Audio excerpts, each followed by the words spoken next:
Assalamualaikum warahmatullahi wabarakatuh. Perkenalkan, kami dari kelompok 5. Di sini kami akan menjelaskan tentang sumber daya komputasi dan komunikasi dalam mata kuliah Sistem Informasi Manajemen.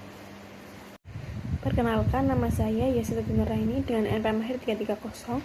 Ada 3 teman saya. Yang pertama ada Saka Putri Rahmadani, NPM Mahir 273. Kemudian ada Ana Aulia Salsabila, NPM Mahir 286. Dan yang terakhir adalah Ahista Dewi Kartika dengan NPM Mahir 015. Di sini saya akan menjelaskan tentang peranti keras. Nah, apa sih peranti keras itu? Jadi peranti keras bagian dari sistem komputer yang berfungsi untuk menerima input, memproses data, menyimpan data, dan menghasilkan output.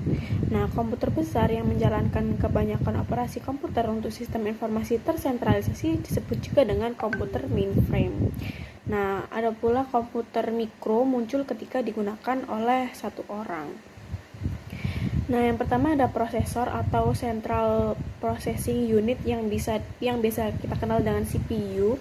Nah, CPU ini tuh tempat di mana pemrosesan data dilakukan. Nah, prosesor mengendalikan perhitungan, perbandingan data secara logis, serta mengatur perpindahan data di dalam komputer. Adapun beberapa perusahaan yang memproduksi CPU antara lain Intel dan AMD. Lalu, kekuatan komputer dipengaruhi oleh 2 hal utama, yaitu kecepatan prosesor dan ukuran board. Nah, kecepatan prosesor diukur dari jumlah siklus per detik. Nah, dulunya itu kecepatan dinyatakan dalam EHZ atau juta siklus per detik. Menurut hukum Moore, kemampuan komputer akan meningkat 2 kali lipat setiap 18 bulan. Hal ini terjadi karena peningkatan kecepatan CPU, ukuran word, dan perbaikan rangkaian sirkuit. Perkembangan ini membuat komputer semakin kuat dan semakin murah sehingga banyak digunakan dalam pengambilan keputusan dan membantu pekerjaan manusia. Lalu ada memori atau Random Access Memory yang biasa kita kenal dengan RAM, mengacu pada area penyimpanan pada komputer. Nah, memori itu rentan dan hilang ketika komputer dimatikan. Memori pada komputer sangat cepat jika dibandingkan dengan mengakses data seperti pada disk. Memori juga dianggap sebagai satu ruangan kerja yang digunakan oleh CPU. Kemudian ada ruang penyimpanan, jadi tempat untuk menyimpan data komputer. Nah, media penyimpanan memiliki berbagai bentuk dan kapasitas tergantung kebutuhan pengguna. Ruang penyimpanan dibagi menjadi 2. Yang pertama ada ruang penyimpanan tetap atau fixed storage. Jadi fixed storage itu terpasang permanen di dalam komputer dan tidak mudah lepas. Contohnya adalah hard drive. Komputer mikro biasanya memiliki kapasitas sekitar 80 GB, tetapi bisa ditingkatkan hingga 500 GB atau lebih. Kemudian ada ruang penyimpanan yang dapat dilepas atau removable storage. Penyimpanan ini dapat dilepas dan dipindahkan ke komputer lain. Biasanya itu flash disk, USB, CD, DVD, floppy disk yang jarang digunakan, yang sekarang sudah jarang digunakan. Nah, untuk sekarang itu lebih populernya adalah flash drive karena praktis dan menyimpan data hingga beberapa gigabyte. Sedangkan floppy disk memiliki kapasitas lebih kecil dan sudah jarang digunakan. Lalu untuk CD dapat menyimpan 800 MB data dan cukup cepat untuk memindahkan data. Dan DVD memiliki kapasitas lebih besar sekitar 8-20 GB. Selanjutnya adalah input device. Jadi alat input itu perangkat yang digunakan untuk memasukkan data ke dalam komputer. Komputer tidak akan berguna tanpa alat input atau output. Data yang dimasukkan oleh manusia disebut human captured data. Contohnya saat kita mengetik dengan keyboard, mengklik mouse, menyentuh layar, atau berbicara melalui mikrofon. Selain itu, ada data dari mesin atau machine captured data, yaitu data yang dimasukkan secara otomatis oleh alat elektronik. Contohnya adalah barcode scanner di toko. Nah, barcode atau kode batang pada produk dibaca dengan cepat dan tingkat kesalahannya sangat rendah. Baik, selanjutnya ada output device, perangkat yang menampilkan atau mencetak hasil proses komputer. 2 alat output yang paling umum itu yang pertama ada monitor. Nah, pada monitor, kualitas gambar pada monitor dipengaruhi oleh resolusi layar, yaitu jumlah piksel yang ditampilkan. Semakin tinggi resolusi, semakin tajam gambar. Ukuran monitor diukur dan panjang diagonal layar, misalnya 17 atau 19 inci. Adapun printer digunakan untuk mencetak dokumen. Perkembangan printer terlihat dari peningkatan resolusi, kecepatan cetak, dan kemampuan warna. Nah, printer ini tuh ada dua. Yang pertama ada printer tinta, lebih murah dan cocok untuk cetak warna. Lalu ada printer laser, lebih cepat dan hasilnya tajam, cocok untuk cetak dalam jumlah besar. Yang terakhir ada multimedia. Jadi multimedia ini tuh perkembangan alat input dan output mengarah pada multimedia. Nah, multimedia ini tuh penggunaan lebih dari satu media secara bersamaan, seperti pada teks, gambar, suara, dan video. Contohnya adalah ketika kita di sebuah teks ditampilkan di layar bersama gambar atau video. Nah, pengguna itu tidak hanya mengetik perintah, tetapi juga menggunakan mouse, suara, atau sentuhan layar untuk berinteraksi dengan komputer. Nah, multimedia membuat penggunaan komputer menjadi lebih mudah dan menarik.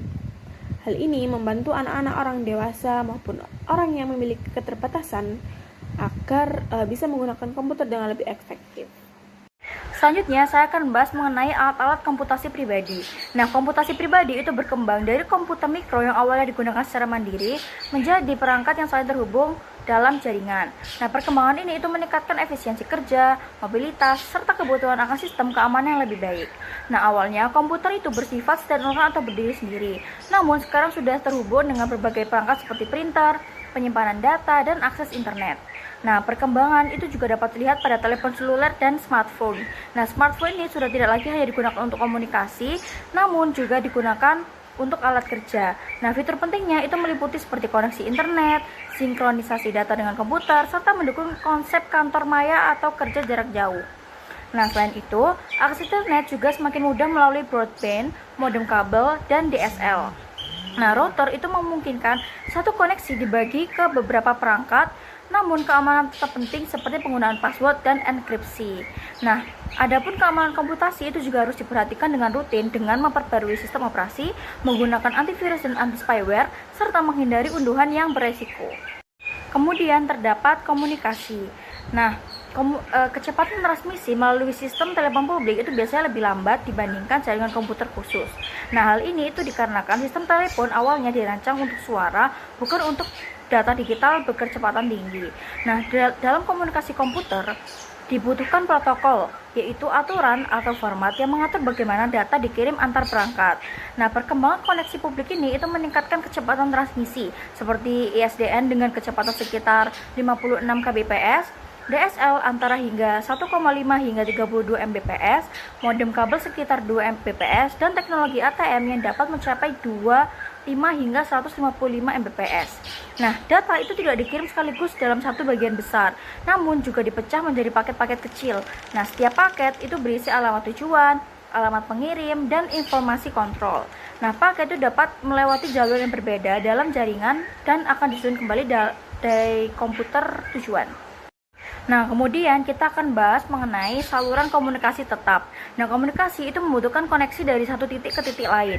Nah, jika jalur selalu terbuka, itu disebut dengan sirkuit. Nah, saluran pribadi atau list line itu lebih aman dan stabil, namun biayanya yang mahal. Nah, contohnya adalah T1 dengan kecepatan sekitar 1,5 Mbps dengan T3 dengan kecepatan sekitar 43 Mbps. Nah, keduanya merupakan kumpulan dari koneksi 64 kbps. Karena biaya saluran pribadi cukup tinggi, maka digunakan VPN yang memanfaatkan sistem tunneling untuk menciptakan jalur aman melalui internet dengan biaya lebih rendah. Nah, standar jaringan dikembangkan oleh International Organization for Standardization melalui model OSI yang terdiri dari 7 lapisan. Nah, IBM itu juga mengembangkan protokol seperti SNA untuk sistem induk dan token ring untuk sistem peer-to-peer. Nah, untuk menangani volume data besar, pesan akan dipecah menjadi paket.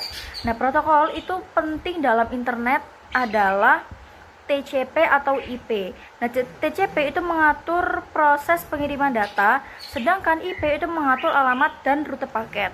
Nah, setiap komputer itu memiliki IP yang unik dan pengguna rumahan itu biasanya mendapatkan alamat IP sementara dari penyedia layanan internet saat terhubung. Jadi di sini ada parental lunak atau software. Nah, parental lunak sendiri itu merupakan sekumpulan instruksi yang berfungsi untuk mengatur kerja komputer serta mengolah data. Nah, tanpa software, perangkat keras itu tidak akan bisa berfungsi sebagaimana mestinya. Jadi, software dan hardware ini saling melengkapi satu sama lain. Jadi, secara umum, parental lunak itu juga dibagi menjadi dua kelompok utama, yaitu parental lunak sistem dan juga parental lunak aplikasi. Yang pertama di sini ada parental lunak sistem. Nah, parental lunak sistem ini berfungsi untuk mengoperasikan serta mengendalikan kerja sebuah komputer. Program utamanya dalam kelompok ini adalah sistem operasi. Nah, sistem operasi ini sendiri itu juga memiliki beberapa fungsi penting yang diantaranya ada mengatur jalannya proses pada prosesor, lalu mengelola penggunaan memori, mengontrol perangkat input dan output, menyediakan antarmuka bagi pengguna, serta mengatur penggunaan sistem oleh banyak pengguna atau multi-user.